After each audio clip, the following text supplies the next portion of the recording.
Hallo liebe MetalHammer.de User, wir sind hier beim Graspop Festival. Es ist nicht mehr ganz so heiß, es ist Samstagabend. Ich habe hier einen Musiker von Death-Angel neben mir sitzen und zwar... Hey, how you doing? Rob Cavastani from Death-Angel, and it's very nice to be here. Rob, you should have played on a different time spot today, but you had to switch the places with Gojira. Does this happen often on festivals to you, or was it an exception? No, actually, that does not happen often at all. But it was, it was an instance that we heard that they almost might miss their slot, and if we would switch positions with them, then they are able to play. Of course, we were a bit sad because we like the higher position, as anybody should, but considering the situation, and of course also Bob from the Graspop Festival and a good friend of ours from, many shows in Belgium and things from the past, so of course we did what we can, and we just played earlier and now they're able to play, so all is good. Do you know the guys from Gojira personally, or...? Actually, no.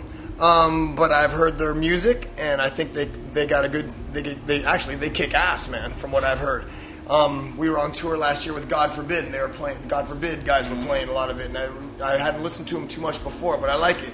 So definitely that made it better for us to help out, some guys that kick some ass like that. So it's cool, man. So do you think they will approach you later on to invite you for a drink or something because you made it possible for them to play? Well, I don't know, but we'll be around. We'll be around hanging out. It'd be good to meet those guys, I think. They're a good band, so that's all good. It'd be nice to have a drink, absolutely. Another band that met you before, years before, it was Danko Jones. Yeah. Danko once told me a story that he, as a young kid, went to a signing session of your band and that you laughed about him because he was wearing his school uniform and that he had a neurosis from that. Do you remember? Actually... be honest with you, no, I don't remember the exact incident. A lot of details kind of get cloudy along the way. But Danko was totally cool, and I could picture that would have happened. It makes sense to me. And when he told me that story, I had to tell him, what do you expect coming to the Death Angel signing wearing your schoolboy outfit? Luckily, we didn't bring you on the bus and make sweet love with Danko. But no, that's cool, man. That's really funny, and now we're good friends with Danko these days, and actually, congratulations. I heard Danko just had a little baby boy, and good job, buddy. Cool.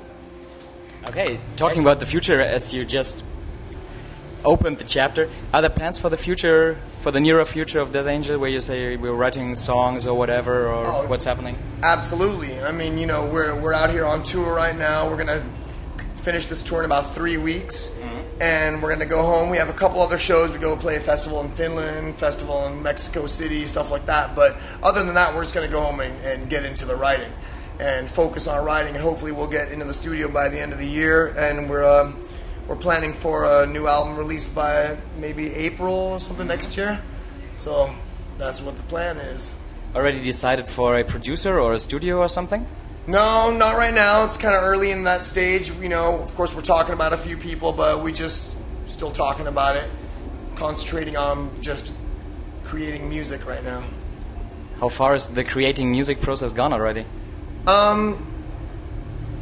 Here and there, we got basically it's like where there's ideas, there's riffs, there's little skeletons of parts, but to me, that's very early in the stage, the embryonic stages of writing, because we kind of focused on worrying about, not worrying, but, focusing on our live set, because we had this tour coming up.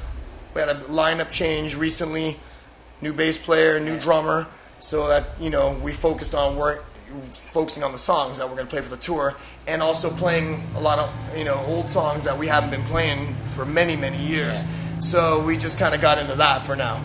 And here and there, working on little bits, but when we get home from this tour, then we shift focus. That's kind of how we do. We just kind of go from one thing, touring, live, then writing, then studio, recording, and just focus on the whole thing like that. Okay. Yeah. So there's something to look forward to? Ihr wisst, wo ihr es gehört habt? Oh, yes, of course. Come on. We got some fresh blood in the band, and everyone's excited to get to work. Mm. I'm pretty excited to hear what it will be, so what will come out of that, so we'll see. Thank you for the interview. Thank you very much. See? Thank you.